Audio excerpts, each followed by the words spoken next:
새 한국은행 총재 후보로 이창용 IMF 국장을 지명했습니다. 청와대는 윤석열 당선인 측의 의견을 들었다고 했지만 윤 당선인 측은 협의한 적 없다고 해 또 한 번 신구 권력이 신경전을 벌이는 모양새입니다. 윤 당선인이 통이동 대신 제3의 장소를 임시 집무실로 사용하는 방안도 염두에 두고 있는 걸로 알려졌습니다. 취임식은 국회 앞마당으로 결정됐습니다. 누적 확진자가 1,000만 명을 넘어섰고 국민 5명 가운데 1명이 감염된 걸로 집계됐습니다. 올해 주택 공시가격이 전국 평균 17% 올랐지만 1주택자 보유세는 지난해 수준으로 동결됩니다. 지방선거를 앞두고 민주당은 여성과 청년 공천 확대를 내세웠고 국민의힘은 현역 의원 차출을 최소화하기 위한 공천 규칙 움직임의 내부 갈등 분위기입니다. 얼마 전 제주에서 모자가 탄 차량이 갯바위로 추락해 팔순 노모는 숨지고 아들은 크게 다친 사고가 있었습니다. 경찰은 아들이 고의로 사고를 냈다는 진술을 확보했습니다. 러시아군의 탄약과 식량 등이 사흘째 불가한 것으로 전해졌습니다. 우크라이나군이 전세를 역전했다는 분석도 나왔습니다.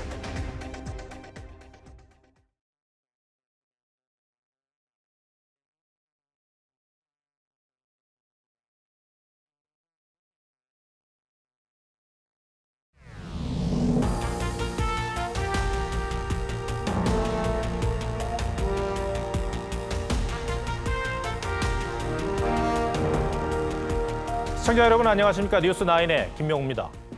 대통령과 당선인의 회동은 기약이 없고 집무실 이전을 놓고는 마찰이 계속되는 상황에서 또다시 신구 권력 사이에 불협화음이 불거졌습니다.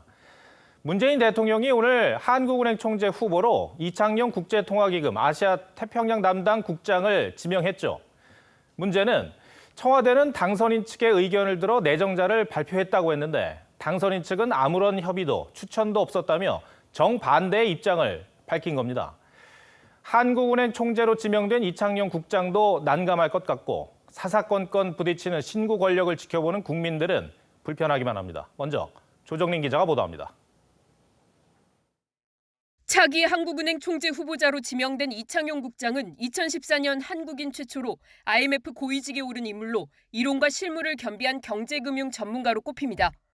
하버드대 경제학 박사로 서울대 교수를 지내다 2007년 이명박 정부 인수위원회에 참여했고 금융위원회 부위원장, G20 기획조정단장 등을 역임했습니다. 효율적이고 안정적인 통화신용 정책을 통해 물가와 금융시장 안정에 기여할 수 있을 것으로 기대합니다. 이 후보자가 국회 인사청문회를 통과하면 이달 31일 임기가 끝나는 이주열 총재 후임으로 2026년까지 우리나라의 금융통화 정책을 총괄하게 됩니다. 임기 대부분을 윤석열 당선인과 함께하는 셈인데 청와대는 당선인 측 의견을 들어 내정하게 됐다고 설명했습니다. 하지만 윤 당선인 측은 곧바로 입장문을 내고 협의하거나 추천한 바 없다고 반박했습니다. 저희들은 그런 것들 추천하거나 협의하거나 동의하지 못하는 인사다. 문 대통령은 오늘도 윤 당선인과 언제든지 조건 없이 만나겠다고 했지만 인사협의 여부를 놓고도 주장이 엇갈리며 양측의 감정의 골은 더 깊어지는 모양새입니다. TV조선 조정린입니다. 한국은행 총재 지명과 관련해 양측의 한 말을 리포트로 조금 더 전해드리고 잠시 뒤 취재기자와도 얘기를 더 나눠보겠습니다. 청와대 이철희 정무수석과 당선인의 장제원 비서실장은 통화를 하긴 했는데 해석을 전혀 다르게 하고 있습니다. 신구 권력의 의사소통 창구가 이렇게 진실 공방에 감정만 상하게 된 겁니다. 양쪽 얘기를 자세히 들여다보면 선관위원과 감사위원 선임 문제로 충돌했다는 점은 명확해졌는데 앞으로 또 어떤 일이 벌어질지 답답한 상황이 계속되고 있습니다. 계속해서 한송원 기자가 보도합니다. 장제원 당선인 비서실장은 이철희 청와대 정무수석이 이창용 후보자를 거론하자 좋은 분이라고 답한 게 전부였을 뿐 협의나 추천은 없었다고 했습니다. 그 이상도 이하도 없는데 그것이 협의고 추천이라고 생각하시면 그게 협의고 추천이라고 생각할 수 있는 거예요? 윤 당선인도 허탈한 반응이었다고 전했습니다. 웃으시죠? 웃으시죠. 하지만 청와대 고위 관계자는 당선인 측에서도 이 후보자에게 의사를 확인했다고 들었다며 협의를 한 것이라고 했습니다. 그러면서 원하는 대로 해주면 선물이 될 것 같았다며 당황스럽다고 전했습니다. 장제원 실장은 청와대가 당선인 추천으로 이 후보자를 지명한 것처럼 주장하는 배경에 대해 감사위원, 선관위원 임명 강행을 위한 명분 쌓기용이라고 비판했습니다. 신뢰를 갖고 얘기를 하려고 그러는데 돌아서서 또 다른 얘기하고 그게 참 안타깝다. 청와대 관계자는 진실 공방을 할 생각은 없다면서도 장 실장을 겨냥해 자꾸 그렇게 거짓말하면 다 공개하겠다고 맞받았습니다. TV조선 한송원입니다. 청와대의 용산 집무실 이전 제동으로 사실상 취임 즉시 용산에서의 업무는 힘들어졌습니다. 윤석열 당선인은 통이동 사무실을 임시 사무실로 최대 3개월까지 사용할 생각을 하고 있는 것 같습니다. 시민들이 불편하다면 간이 침대에서 자겠다며 청와대로 들어가지 않겠다는 의지를 강조했습니다. 청와대 이전 TF팀은 통이동이 아닌 제3의 장소까지 염두에 둔 대안도 모색 중인 것으로 파악됐습니다. 김도형 기자입니다. 윤석열 당선인 측은 취임 후 용산으로 집무실을 이전할 때까지 현재 사용 중인 통이동 사무실을 사용하겠다는 입장입니다. 청와대 이전 TF 관계자는 출퇴근 교통체증에 영향을 주지 않기 위해 6시 30분에서 8시 30분 사이는 피해서 출근할 것이라며 윤 당선인은 시민들이 불편하다면 집무실 간이 침대에서라도 잘 생각이라고 전했습니다. 이 경우 거처로는 서초동 자택이 유력하게 거론되는 가운데 통이동 인근 안전가옥 마련도 검토 대상에 올렸습니다. 북한 도발 등 국가 위기를 관리하는 지하 벙커는 청와대와 국방부 중 어느 곳을 활용할진 결론을 내리지 못했습니다. 청와대 벙커든 아니면 국방부 벙커든 아니면 합참 아래에 있는 벙커든 마찬가지로 대통령 당선인이 선택할 수 있는 통이동 대신 또 다른 장소를 임시 집무실로 사용하는 방안도 가능성을 열어두고 있는 걸로 알려졌습니다. TF 관계자는 주변에 높은 건물이 많은 통이동 건물은 경호에 어려움이 있는 게 사실이라며 국가 소유 연소원 가운데 규모가 크면서 경호에도 유리한 곳이 있는지 등 여러 가능성을 다각도로 검토 중이라고 했습니다. TV조선 김도영입니다. 사실 집무실 이전 문제는 6월 지방선거와도 맞물려 있습니다. 민주당은 윤석열 당선인의 밀어붙이기식 불통 이미지를 씌우는 데 주력하는 모습이고 국민의힘은 여권이 새 정부 출범도 전에 발목을 잡아 일을 못하게 하고 있다고 맞서고 있습니다. 앞서 안보 공백이 우려된다며 이전을 신중히 추진해달라고 했던 역대 합참 의장들은 여권이 자신들의 충원을 악용하고 있다며 윤 당선인에 협조하겠다는 입장을 밝혔습니다. 장영욱 기자가 보도합니다. 민주당은 윤석열 당선인의 집무실 용산 이전 추진에 대해 점령군의 만행이란 표현까지 썼습니다. 청와대 이전은 제가 볼 때는 점령군의 만행이라고 봅니다. 윤 당선인을 윤석열 씨, 저 양반이라고 부르며 반감을 드러내기도 했습니다. 6월 지방선거 때 역풍을 맞을 수 있다는 당내 우려에도 공세 수위를 높이고 있는 건 여론이 불리하지 않다는 판단 때문입니다. 한 여론조사에서 대통령 집무실 용산 이전에 반대한다는 응답은 53.7%로 찬성 44.6%보다 많았습니다. 민주당 지지층에선 반대가 93.6%에 달했습니다. 국민의힘은 여당이 지지층 결집을 위한 발목 잡기를 하고 있다고 비판했습니다. 중요한 공약 중에 하나죠. 대선 불복 아니냐 이런 논란을 불러일으킬 수밖에 없는 거죠. 안보 공백이 우려된다며 신중한 이전을 요청했던 역대 합참의장 11명도 우리의 충원을 여권이 국민 갈라치기에 악용하고 있다고 비판했습니다. 특히 대북 구걸 외교로 일관해온 현 정부는 안보 공백을 논할 자격이 없다며 집무실 이전에 적극 협조하고 동참하겠다는 뜻을 밝혔습니다. TV조선 장용욱입니다. 이 사법개혁 부분에서도 신구 권력 간 갈등 양상이 벌어지고 있습니다. 민주당에 이어 박범계 법무부 장관이 윤 당선인의 핵심 사법 공약을 공개적으로 반대하고 나선 겁니다.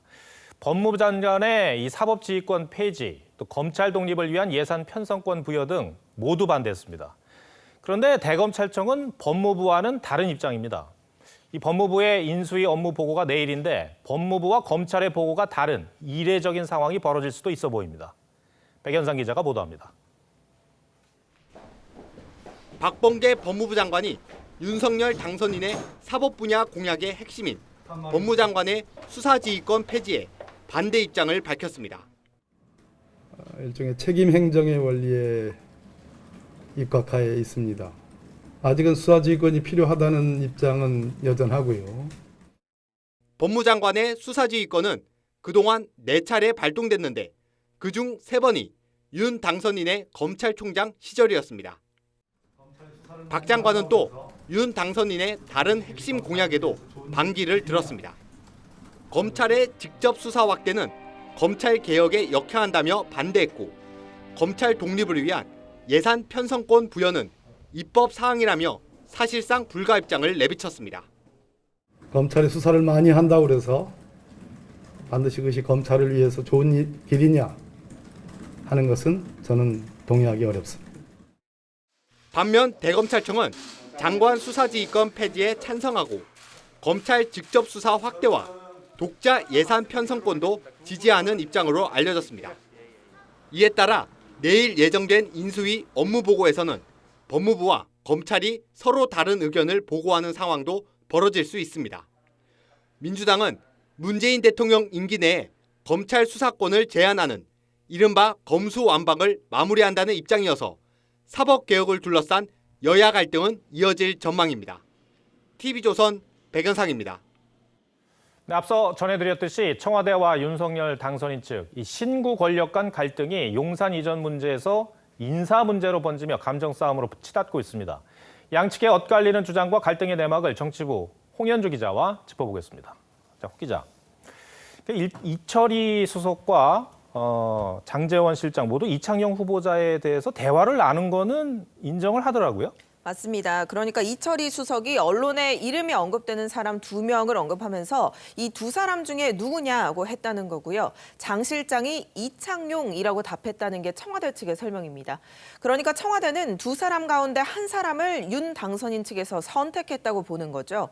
반면에 장 실장은 의견을 묻기에 좋은 분이라고 하지 그럼 안 좋겠다고 하겠냐는 건데요.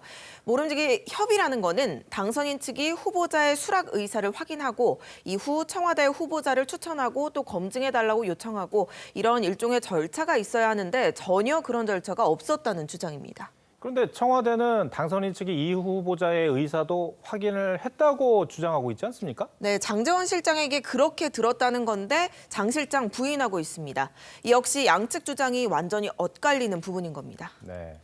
어쨌든 당선인 측에서는 이창용 후보자에 대해서 뭐 거부감을 표시한다거나 뭐 이런 감정이 있는 건 아니죠. 그렇습니다. 네. 내부적으로는요, 이 이창용 후보자가 이명박 정부에서 일했던 경험도 있고 실력도 갖춘 인사다 이런 평가가 많습니다.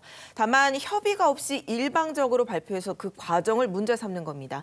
장 실장이 감사위원 임명을 강행하기 위한 명분 쌓기다라고 반발한 부분에 대해서도 주목해 볼 필요가 있겠습니다. 네. 지금 감사위원 2명은 공석이죠? 네, 그렇습니다. 최근 임기가 끝난 감사위원 2명 가운데 양측이 1명씩 선임하는 문제도 거론이 되는데요. 윤 당선인 측은 받아들일 수 없다는 반응입니다.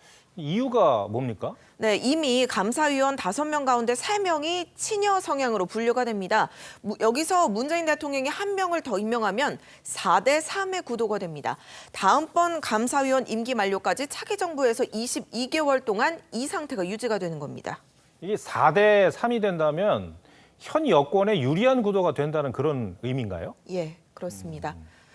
지금 현 여권 성향으로 4인 의결 정족수가 채워지기 때문에 새로운 정부가 지난 정부의 과오를 밝혀내는 일이 불가능해질 수 있다는 주장입니다. 윤 당선인 측 관계자도 모든 일이 여기에 방점이 있는 것 아닌가 하는 의심을 지울 수 없다. 알박기를 위한 모든 절차가 진행되고 있다고 지적했습니다. 서로에 대한 신뢰가 이제 어느 정도 무너진 그런 상황인데 예. 이렇게 되면은 대통령과 당선인의 회동은 어떻게 되는 걸까요?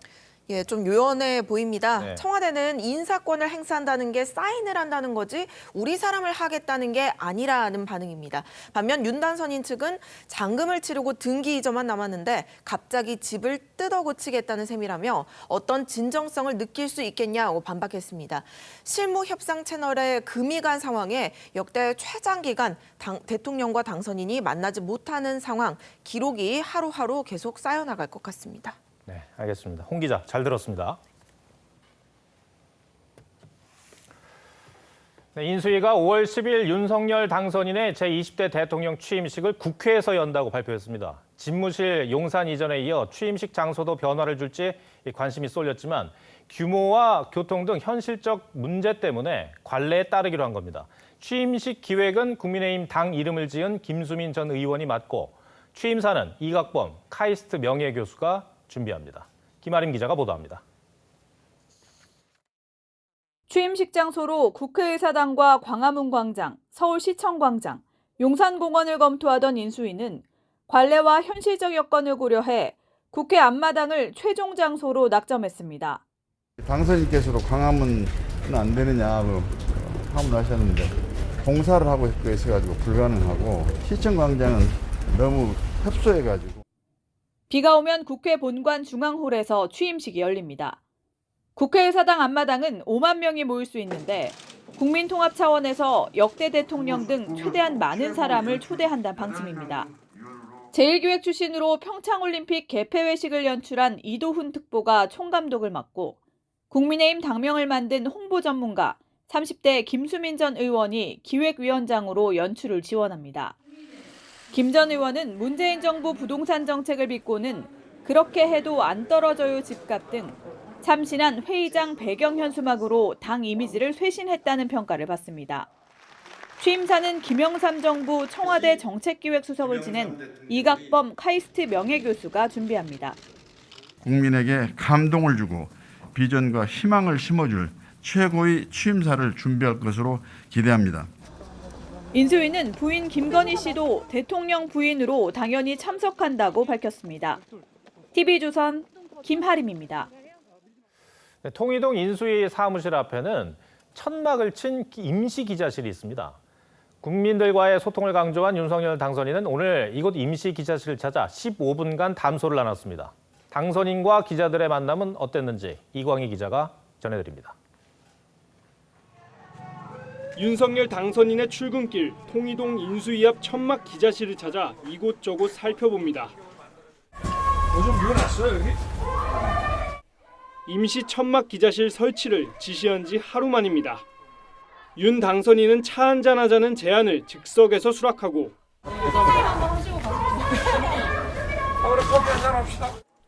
15분간 얘기를 나눴습니다. 윤 당선인은 용산 집무실로 옮기면 직접 김치찌개를 끓여주겠다고 약속했습니다.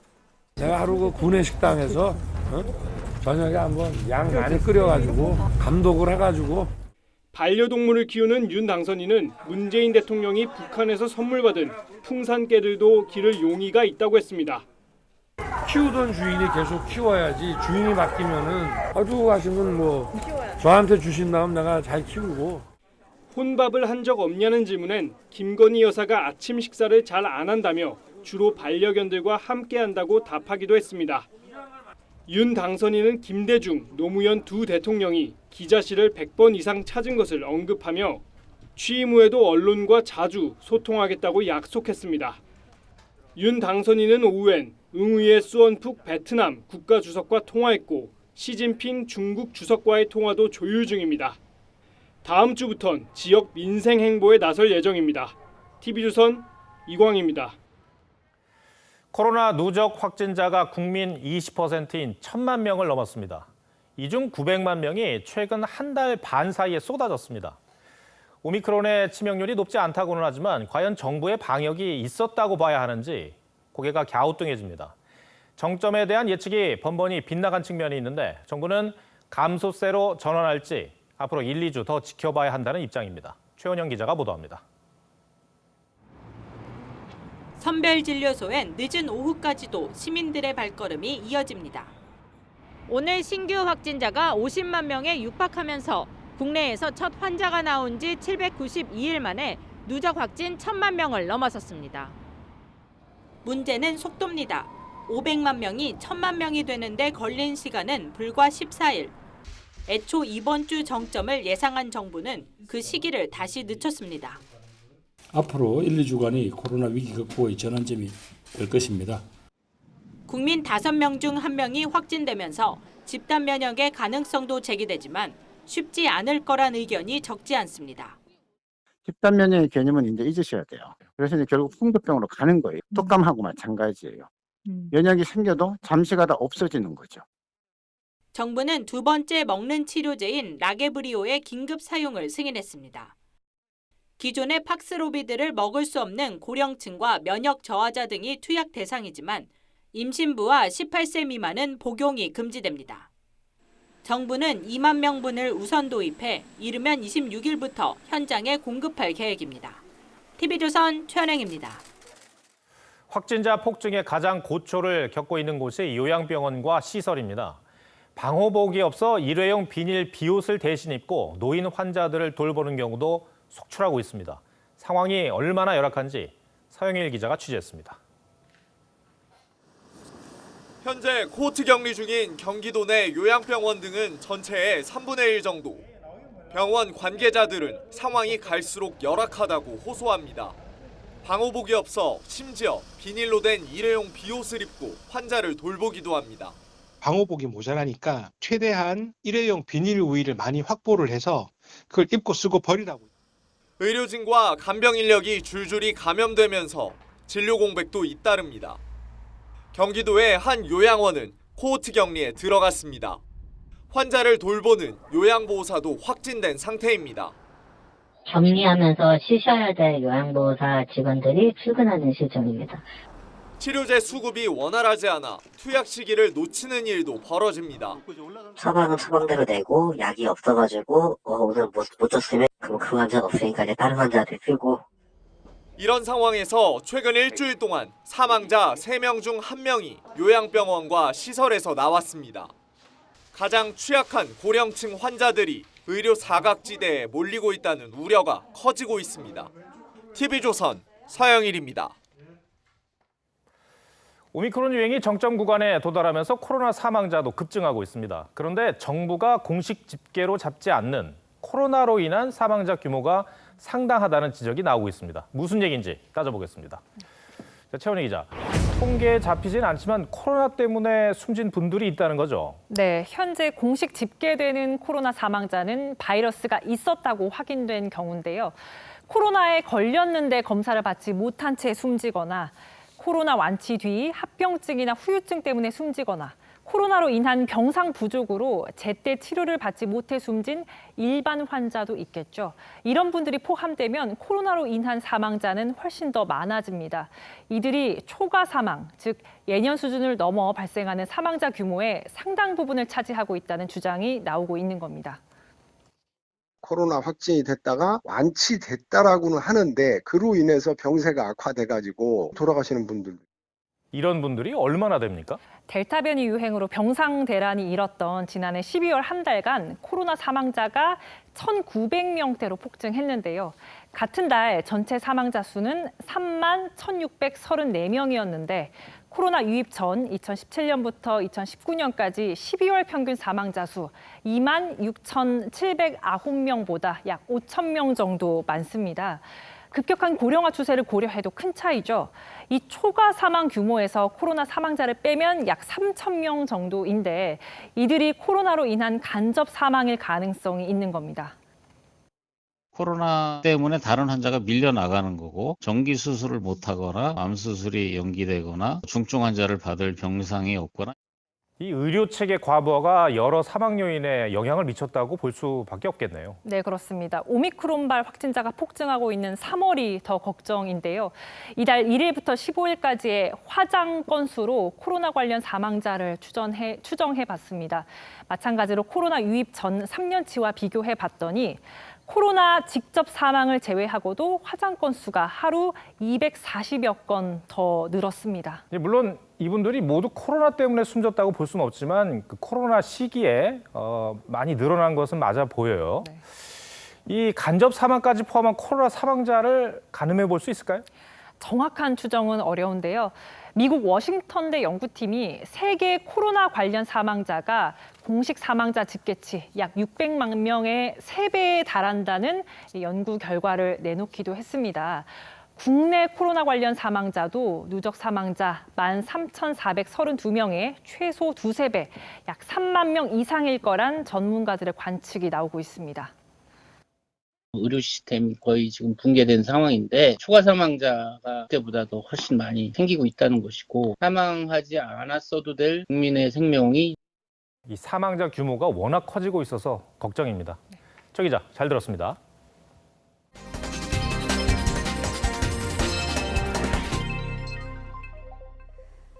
각종 세금의 기준이 되는 아파트 공시가격이 발표됐습니다. 지난해에 이어서 올해도 급등해서 전국 평균 17% 정도 상승했지만 1주택자 보유세 부담은 작년 수준으로 유지됩니다. 정부가 과도한 세액 부담을 고려해서 지난해 공시가격을 적용하기로 한 덕분인데요. 먼저 김주영 기자가 정부 대책 살펴드리겠습니다. 올해 전국 아파트 공시가격 상승률은 17.22%, 지난해에 이은 두 자릿수 상승률입니다. 작년 70% 올랐던 세종이 유일하게 하락했고 인천과 경기도는 20% 넘게 급등했습니다.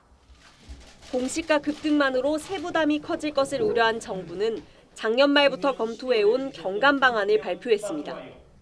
보유세의 전반적인 부담은 전년과 유사하게 유지되는 가운데 건보료 혜택에도 영향이 없도록 하는 방향에서 종부세의 경우 공정시장가액은 계획대로 100%로 올렸지만 1주택자는 올해 한시적으로 작년 공시가를 적용하겠다는 겁니다. 과세 기준도 작년 말 공시가 9억 원 이상에서 11억 원으로 상향됐습니다. 이렇게 되면 공시가가 13% 오른 서울 반포 아크로 리버파크 전용 84제곱미터형의 경우에는 보유세가 5% 정도 늘어납니다. 여기에 60살 이상 1주택 고령자는 조건에 만족하면 집을 처분할 때까지 종부세 납부가 유예됩니다. 다만 다주택자는 그대로 올해 공시가가 적용돼서 세금 폭탄을 맞게 됩니다. 14억, 19억 원인 아파트를 보유한 경우 보유세가 지난해 7,400만 원에서 올해 9,800만 원으로 31% 오릅니다. 하지만 정부의 일원안은 입법을 거쳐야 해서 국회 논의 과정에서 수정될 가능성도 높은 상황입니다. TV조선 김주영입니다. 오늘 발표된 정부의 보유세 완화는 한시적인 데다가 또 현 정부가 보유세 완화에 시동을 건 만큼 새 정부에서 세제 개편이 가속화할 수 있을지가 궁금하실 텐데요. 우선 정치권은 지방선거를 앞두고 추가 완화에 한 목소리를 내고 있습니다. 그럼 어느 정도 선까지 완화가 가능할지 지선우 기자가 분석했습니다. 윤석열 당선인은 장기적으로 종부세를 폐지하되 당장은 2년 전 수준으로 낮추겠다고 공약했습니다. 종합부동산세와 재산세의 통합을 추진하겠습니다. 통합 이전이라도 종부세 부담을 완화하기 위한 조치를 실시하겠습니다. 하지만 오늘 정부 발표에는 고령자 납부 유예만 반영됐습니다. 2020년도 공시가격을 활용하자는 민주당 요구도 포함되지 않았습니다. 올해만 시행되는 1주택자의 지난해 공시가격 적용은 내년에 2년치 상승분을 합친 세금 폭탄으로 돌아올 수도 있습니다. 한시적 땜질 처방에 그친 이번 발표가 인수위나 국회에서 큰 변화를 겪을 것으로 예상되는 이유입니다. 인수위와 충분히 협의를 해서 당선인 공약의 여러 가지 보완 방안을 마련할 것이고요. 국회하고도 앞으로 계속 소통하면서 최대한 설명을 드리고 지방선거를 앞둔 정치권은 부동산 민심을 다독이기 위해 대대적 손질을 예고하고 있는 상황. 여야 모두 1주택자 보유세 추가 경감에는 이견이 없지만 일시적 2주택자와 다주택자 세 부담 완화에는 입장차가 큽니다. 윤 당선인 측은 다주택자도 세 부담 상한을 인하하고 주택수가 아닌 공시가 총액으로 보유세를 매기자는 입장입니다.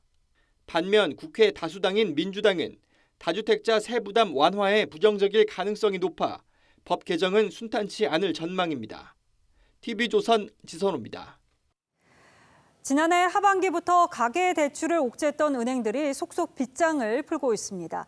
전세자금 대출과 마이너스 통장의 한도도 다시 늘리고 있는 건데요. 낮아지는 은행 대출 문턱의 속사정은 김지아 기자가 알아봤습니다. 지난해 하반기 은행들은 앞다퉈 가계대출의 문을 확 좁혔습니다. 금융당국이 우리 경제의 최대 뇌관으로 가계부채를 지목하고 대출 총량을 제시했기 때문입니다. 저는 금융안정 3대 과제가 가계부채, 자영업자 부채, 그리고 비은행권의 리스크 관리라고 생각합니다. 하지만 은행들은 최근 들어 대출의 빗장을 잇따라 풀고 있습니다.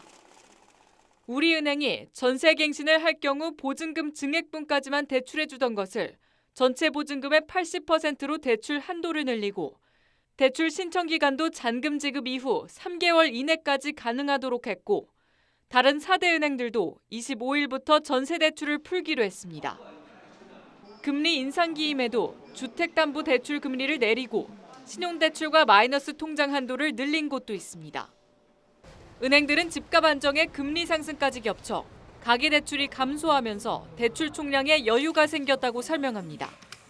전반적으로 대출이 감소하는 상황 속에서 부동산과 주식시장까지 침체되다 보니 대출 문턱을 낮추려는 움직임을 보이고 있습니다. 하지만 일부에선 윤석열 당선인이 정부의 대출 총량 관리에 부정적인 데다 DSR 등 대출 규제의 완화를 점치는 목소리까지 나오면서 은행권이 이에 발을 맞추고 있는 거란 분석도 나옵니다. TV조선 김자입니다. 홀로 살던 70대가 집에서 숨진 지 보름 만에 발견됐습니다. 악취가 난다는 집주인 신고 전까지는 아무도 몰랐습니다. 코로나 이후에 이 같은 고독사가 증가한 것으로 집계돼 씁쓸함을 더했습니다. 윤재민 기자입니다. 서울 강동구의 한 빌라. 20일 오후 반지 앞방에서 70대 남성 A씨가 숨진 채 발견됐습니다. A씨가 며칠째 안 보이고 집에서 악취가 나자 집주인이 119에 신고했습니다. 출동한 경찰이 문을 열고 들어가 화장실 앞에 쓰러진 채 숨진 A씨를 발견했습니다. 시신은 적어도 보름 동안 방치된 것으로 추정됩니다. A씨는 지난 2017년 주민센터에 가족관계 단절 사유서를 제출하고 기초생활수급 대상자로 지정된 뒤 줄곧 혼자 지내왔습니다. 집안엔 쓰레기와 고지서가 널브러져 있고 밥솥 안엔 말라붙은 밥이 남아 있었습니다.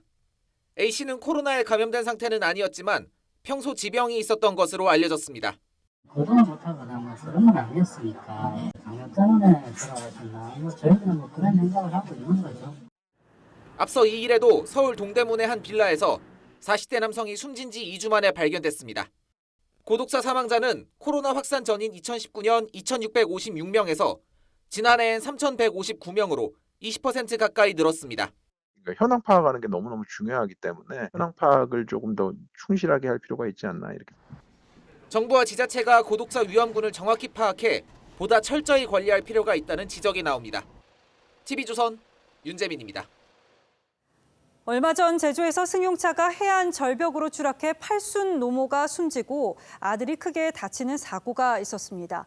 노모는 치매가 있었는데요. 경찰은 아들이 고의로 사고를 냈다는 진술을 확보했습니다. 신유만 기자입니다. 해안 절벽으로 굴러떨어진 흰색 승용차가 갯바위에 간신히 걸쳐 있습니다. 해경과 소방관들이 조수석에서 부상자를 구조합니다.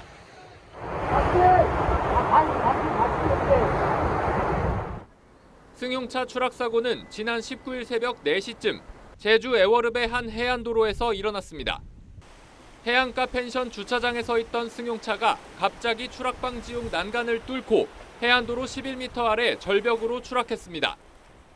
운전자 40대 A씨는 스스로 탈출해 펜션으로 돌아가 구조를 요청했지만 조수석에 탔던 A씨의 80대 어머니는 병원으로 옮겨졌지만 숨졌습니다.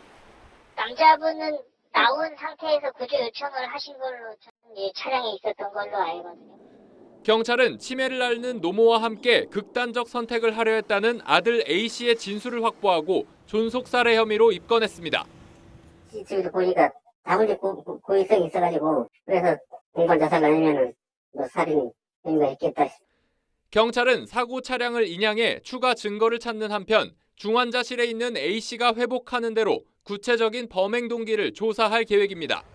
TV조선 신유만입니다. 사명제 중 2명이 숨지고 1명이 크게 다친 사건의 범행 당시 상황이 하나둘 드러나고 있습니다.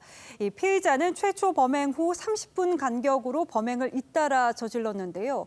먼저 형제 중 1명을 살해했고 살해의 증거를 숨기기 위해서 나머지 형제에도 차례로 둔기를 휘둘렀습니다. 이성진 기자입니다.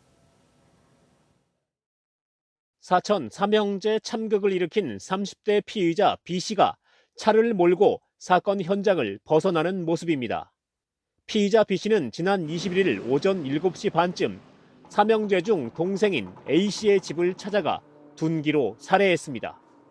범행 은폐를 위해 살해한 A씨의 차량 블랙박스 메모리 카드를 제거하려다 동생 집을 찾아온 형제 2명과 차례로 마주치며 30분 간격으로 추가 범행을 저질렀습니다. 평소처럼 동생 집을 방문한 형들은 영문도 모른 채 변을 당했습니다. 자기가 있는데 둘이 들어오니까 살해하고 또 있다가 또 들어오니까 그렇게 보는 게 좀 합리적이죠. 농산물 경매업을 하는 피의자 B씨는 과일을 납품하는 A씨와 거래를 해오던 사이였습니다. 사건 발생 일주일 전 A씨는 B씨에게 농산물 대금을 갚으라는 문자 메시지를 2차례 보냈습니다. 경찰은 금전 문제로 인해 범행이 시작된 것으로 보고 사건 경위를 조사 중입니다. 피의자 B씨가 범행 후 도주하다 숨진 채 발견돼 사건은 공소권 없음으로 종결될 방침입니다. TV조선 이성진입니다. 갓길에 서 있던 승용차가 경찰이 다가오자 갑자기 달아나기 시작했습니다. 안전 확인을 위해서 차량을 찾았던 경찰관은 영문도 모른 채 40km를 뒤쫓았는데요. 자고 보니까 운전자는 차량 절도범이었습니다. 이승훈 기자입니다. 자동차 전용도로 갓길에 승용차가 서 있습니다. 사고 위험 때문에 경찰관이 다가가자 갑자기 달아나기 시작합니다. 갓길에 차가 서 있으면 위험하잖아요. 고속 차량들이 다니니까. 그래서 검문을 해보니까 갑자기 달아난 거죠. 시속 120km로 달리며 신호를 무시하고 고개 운전까지 합니다. 고속도로와 시내를 넘나들며 20여 분 동안 내달리다 경찰차를 들이받고서야 위험천만한 도주극이 끝납니다. A씨는 고속도로에서 도심까지 40km를 달아나다 끝내 이곳에서 붙잡혔습니다. 경찰 조사 결과 운전자 A씨는 지난해 12월 3일 저녁 6시 반쯤 삼척 시내에서 열쇠가 꼽혀있던 식당 배달용 차량을 훔쳤습니다. 피해 업주는 도난 사실을 몰라 경찰에 신고도 하지 않은 상태였습니다. 배달 차량이죠, 그냥. 좀 모르고 있다가 나중에 알았지. 범행 1시간여 만에 우연히 경찰관을 마주친 A씨. 놀란 마음에 도주극을 벌이다 덜미를 잡혔고 차량 절도에 공무집행 방해 혐의도 추가돼 법정에 서게 됐습니다. TV조선 이승훈입니다. 모바일 게임을 하다가 아이템을 구매할 때는 앱 안에서 결제하는 인앱 결제가 작동되곤 하는데요. 구글이 이 시스템을 모든 콘텐츠에 강제하고 수수료를 최대 30% 떼가기로 해서 국회가 지난해 세계 최초로 규제 법안을 만들었습니다. 그런데 구글이 이 법을 무력화하는 꼼수를 부려서 논란입니다. 오현주 기자입니다. 일명 구글 갑질 방지법 제정 이후 구글은 휴대폰 앱 안에서의 다른 결제 수단을 허용했습니다. 하지만 구글이 수수료로 최대 26%를 가져가 기존과 큰 차이가 없습니다. 실질적으로는 가격 차가 없다는 이야기들을 많이 하고 있고요. 별도 결제 업체를 붙여야 되는데 비용이 높아진 부분도 있고. 비싼 수수료를 받는 인앱 결제를 유도한 건데 여기에 외부 결제로 연결되는 아웃링크 방식까지 막았습니다. 구글이 최근 자사의 결제 정책을 따르지 않으면 4월부터 앱 업데이트를 할 수 없고 6월부터는 앱을 삭제하겠다고 공지한 겁니다. 높은 수수료를 제한하려던 법 취지를 무력화시킨 겁니다. 수수료는 직접 언급돼 있지 않고 특정 결제 수단을 강제하는 그 행위만을 금지하는 것으로 돼 있어서 입법 취지와 입법 결과 괴리가 생겨서 결국 개발사가 내야 하는 수수료 부담이 소비자에게 전가될 수 있다는 우려가 나옵니다. 결국 이렇게 30%씩 올려버리면 어떻게 그걸 사업자가 오롯이 다 감당을 해요. 고민을 지금 하고 있는 상황이에요. 방송통신위원회는 구글 측에 위법 소지가 있다고 고지한 바 있다며 조만간 유권 해석을 내리겠다고 밝혔습니다. TV조선 오현주입니다. 배달비와 프랜차이즈 음식 가격이 온라인에 공개되고 있다는 사실 아셨을까요? 정부가 치솟는 외식 물가를 잡겠다면서 내놓은 대책인데요. 가격 인하 효과도 찾아보기 힘들다는 지적이 나옵니다. 이유경 기자입니다. 물가가 고공행진을 하자 정부는 지난달 외식 가격 공시제와 배달비 공시제를 실시했습니다. 지난 4주간 62개 외식 프랜차이즈 브랜드의 가격 동향을 살펴보니 전주 대비 가격을 올린 브랜드는 3개에서 7개에 불과합니다. 외식 가격이 1년 단위로 인상 여부가 결정되는 걸 감안할 때 매주 조사하는 방식이 비효율적인 데다 지난주의 경우 조회수는 하루 60회 정도로 가격 공표 자체를 모르는 소비자도 많습니다. 따로 들은 적은 없는 것 같아요. 원가 재료들이 다 오르고 있는 상황이라서 소상공인분들도 다 가격 올리는 게 지금 어쩔 수 없는. 배달비 공시 역시 지난 한 달간 조회수는 960여 차례. 하루 평균 35명만 찾아본 셈입니다. 배달원을 많이 쓰긴 하지만 사실 들어본 적은 없어서 배달료를 이렇게 정찰제로 하든지 아니면은 거리에서 정액제로 비례제로 해서 원자재 상승 등 물가 인상 요인은 다양한데 정부가 물가 관리 실패 책임을 기업에 떠넘긴다는 비판이 나옵니다. 배달에 대한 수요와 공급의 불균형 이것 때문에 이제 발생하는 거기 때문에 배달비를 공시한다고 해서 이 때문에 조사나 공표 방식을 바꿔야 한다는 지적도 나오는데 단순히 가격 공개만으로 고삐 풀린 물가를 잡을 수 있을지 미지수입니다. TV조선 이유경입니다. 전국 동시 지방선거가 70일 앞으로 다가왔습니다. 대선 패배를 딛고 전국 주도권을 되찾으려는 민주당은 선거기획단을 출범하면서 여성과 청년 공천 확대를 필승 카드로 내세우고 있습니다. 국민의힘은 지방선거 승리로 윤석열 정부의 성공을 뒷받침한다는 각오지만 현역 의원 출마에 불이익을 주는 공천 룰을 놓고 당내 논란이 커지고 있습니다. 황정민 기자가 보도합니다. 민주당은 광역 기초의원 모두 후보 10명 중 3명 이상을 여성과 청년으로 채우기로 했습니다. 잘 지켜지지 않아 사문화됐던 당원 당규상의 공천 조항보다도 더 강화된 겁니다. 청년들의 정치 도전을 가로막는 장벽을 걷어내겠습니다. 공정한 평가 기준을 제시해 주어야 합니다. 김영진 사무총장을 단장으로 출범한 지방선거 기획단도 9명 중 4명이 청년 여성입니다.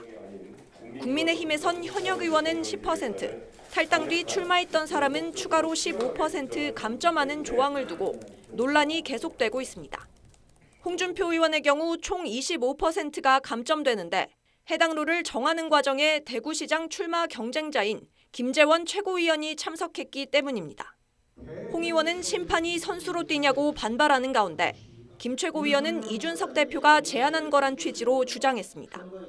대표께서 이것을 논의하자고 소집을 했는데 그 내용에 이런 내용이 들어있었죠. 하지만 이 대표는 해당 조항에 반대했는데 김 최고위원이 뒤집어 씌운다며 지도부 간 진실 공방으로 비화되고 있습니다. TV조선 황정민입니다. 후보군들도 하나둘 윤곽이 드러나고 있습니다. 인구가 가장 많고 이재명 전 지사가 대선에서 이겼던 경기도지사의 경우 여야 중진급 인사들이 맞붙는 빅매치가 될 가능성이 큽니다. 이번 지방선거에 주요 격전지 후보로 누가 거론되는지 최지연 기자가 이어서 보도합니다. 더불어민주당 경기지사 후보로 이재명 전 지사와 단일화를 했던 김동연 대표의 출마설이 나오자 선거를 준비 중인 안민석 의원이 곧바로 견제에 나섰습니다. 경기 쪽은 제가 아주 짧게 총장을 했었고요. 그렇죠. 경기도에 제가 거의 30년을 살았습니다. 뿌리가 다르고 민주당하고 결이 다른 분인데 단지 대선 때 저희 쪽하고 연대했다는 것으로서 국민의힘에선 유승민 전 의원, 원희룡 전 제주지사, 김은혜 의원 등이 거론됩니다. 유승민 전 의원이 나오시면 좋고 하여튼 많이 나와서 경선을 좀 격렬하게 했으면 좋겠습니다. 지난 대선 때 야당이 강세를 보였던 강원과 충청, 경남에선 여야 모두 내부 각축전이 치열합니다. 강원의 경우 윤석열 당선인의 대선 토론을 맡았던 황상무 전 KBS 앵커가 지난 11일 출마 선언에 이어 선거사무소 개소식을 열고 오늘 출마를 선언한 김진태 전 의원 등과 경쟁에 나설 예정입니다. 충북지사는 민주당에선 노영민 전 비서실장과 노무현 전 대통령의 사위 곽상원 변호사 등이, 야당에선 이해운 전 의원과 오재세 전 의원 등이 거론됩니다. 김경수 전 지사의 수감으로 공석인 경남엔 이주영 전 해수부 장관과 박원수 의원 등 야권 인사들이 각축을 벌이고 있습니다. 국민의힘이 재보궐과 대선에서 잇따라 승리한 서울과 부산은 현직 오세훈, 박형준 시장이 수성을 준비하고 있는 가운데 민주당은 대항마 찾기에 고심 중입니다. TV조선 최주원입니다. 처음에는 다윗과 골리앗의 싸움이라는 말이 나왔었는데요. 러시아군이 우크라이나에서 고전하는 걸로 보입니다. 식량과 연료가 사흘치만 남았고 일부 지역에서는 전세가 역전됐다는 분석이 나왔습니다. 우려되는 건 상황이 안 좋아지면은 푸틴이 어떤 선택을 할지 모른다는 겁니다. 유혜림 기자입니다. 키이우로 향하는 러시아의 탱크 행렬. 우크라이나군의 대전차 미사일에 혼비백산 달아납니다. 탱크가 무력화되자 전사자가 속출합니다. City officials say that it is partially filled with the bodies of some 350 Russian soldiers. 러시아군은 남부 미콜라이우 진격에 실패했습니다. 돈바스 인근 이지움에선 우크라이나군이 전세를 뒤집고 공세에 나섰습니다. They are going after Russians and pushing them out of places where the Russians have been in the past. So we've seen this now increase over the last few days. 러시아군은 식량과 연료, 탄약이 사흘치밖에 안 남았고 방한용품이 부족해 동상 환자가 늘고 있는 걸로 알려졌습니다. 나토 회의에 참석하기 위해 곧 유럽을 방문하는 바이든 대통령은 러시아 하원 의원 328명을 추가 제재하는 카드를 내놓을 예정입니다. 전선이 교착 상태에 빠지자 러시아는 또 핵무기로 위협합니다. So if it is an existential threat for our country, then it can be used in accordance with our concept. 우크라이나는 러시아의 조력자 벨라루스가 참전할 걸로 보인다며 지원을 호소했습니다. TV조선 유혜림입니다. 우크라이나발 쇼크에 우리 기업 위기감도 고조되고 있습니다. 전쟁 초기에는 대금 결제 차질이 문제였는데 이제는 원재료 조달 어려움으로 번져가고 있습니다. 당장 국내 반도체 기업들의 원료 비축분도 바닥을 보이고 있습니다. 장혁수 기자입니다. 우크라이나 사태가 진정되지 않으면서 부품 등의 글로벌 공급망 차질이 장기화되고 있습니다. 우리 기업들도 원재료 수급에 문제가 생기기 시작했습니다. 삼성전자와 SK하이닉스 등 반도체 제조기업의 네온, 아르곤 등 원재료 비축분이 3개월에서 4개월치밖에 남지 않은 것으로 알려졌습니다. 수출 기업들의 원료 부품 등 공급망 애로사항 접수 건수도 지난달 말 43건에서 최근 182건으로 4배가량 늘었습니다. 원자재 부족으로 자칫 반도체 생산을 중단할 수 있는 위기에 처한 겁니다. 다급한 정부도 반도체 관련 원재료의 관세를 낮추겠다고 밝혔습니다. 4월 중 러시아 우크라이나 수입 의존도가 큰 네온, 크세논, 크립톤에 할당관세 0%를 적용하고 하지만 전 세계 네온가스 공급량의 절반을 책임지는 우크라이나 생산업체 2곳이 러시아의 폭격으로 운영을 중단하면서 단기간 내 공급 확대를 기대할 수도 없는 상황입니다. 무관세 한다는 거랑 산지에서 아예 지금 나오질 않으니까 정부 차원에서 일종의 컨틴전시 플랜이 필요하다. 시장에선 지난 2014년 러시아의 크림반도 합병 당시 네온 가격이 600% 넘게 치솟으며 반도체 제조기업들이 생산 차질을 빚었던 상황이 재현될 수 있다는 우려까지 나옵니다. TV조선 장혁수입니다. 식물을 가족처럼 보살피는 사람을 식물집사라고 하는데요. 이렇게 반려식물과 함께하는 이들이 늘면서 이색 서비스가 등장해서 눈길을 끌고 있습니다. 이루라 기자입니다. 30대 백일홍 씨가 매일 아침 눈 뜨면 찾는 이곳. 물 줘야 되나? 잘 자라고 있네. 신혼집 아파트 방 하나가 통째로 화원이 됐습니다. 식물집사 3년 차인 백 씨가 키우는 식물은 무려 150여 종. 물 주는 시간만 2-3시간. 벌레와의 전쟁이 일상이 됐지만 자라나는 식물을 지켜보는 것만한 힐링은 없습니다. 지금은 아무래도 좀 진짜 반려식물이라고 많이 하듯이 좀 진짜 애착이 좀 더 생기는 것 같아요. 제가 다 요만할 때부터 키웠던 애들이니까. 코로나 팬데믹 이후 부쩍 늘어난 반려식물에 대한 관심은 새로운 서비스를 탄생시켰습니다. 101호, 102호. 화분이 놓여져 있는 선반에 호텔방처럼 호수가 적혀 있습니다. 장기간 집을 비우는 경우 식물들을 최대 한 달까지 맡아주는 곳입니다.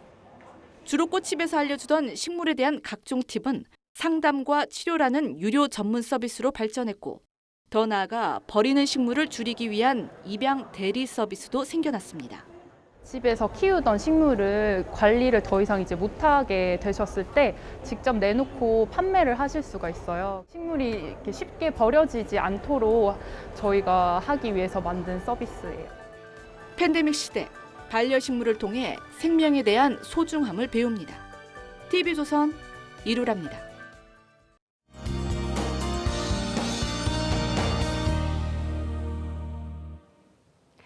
오늘은 종일 흐렸는데요. 내일은 구름 사이로 해가 모습을 드러내겠습니다. 봄 햇살에 기온도 쑥쑥 오르겠는데요. 오늘보다 5도 이상 기온이 오르겠습니다. 내일 낮 기온은 서울이 14도, 대구는 18도 등으로 보통 이맘때의 봄 날씨가 되겠습니다. 다만 일교차는 10도 이상으로 여전히 큰데요. 이런 날 옷을 어디에 맞춰야 할지 난감하신 분들 많으실 겁니다. 기온별 추천 옷차림인데요. 일단 얇은 니트나 맨투맨 정도 추천드리고요. 그 위에 패딩이나 코트를 걸치시면 적당할 것 같습니다. 일부 지역에서는 미세먼지 소식이 있습니다. 강원 영서와 충북, 영남 지역에서는 나쁨 수준의 농도를 보이겠습니다. 모레 밤부터 토요일 오전 사이 전국에 비 소식이 있는데요. 이때는 제주와 남해안 쪽으로 비가 집중될 것으로 보입니다. 날씨였습니다. 3월 23일 수요일 뉴스9 마치겠습니다. 시청해주신 여러분 고맙습니다.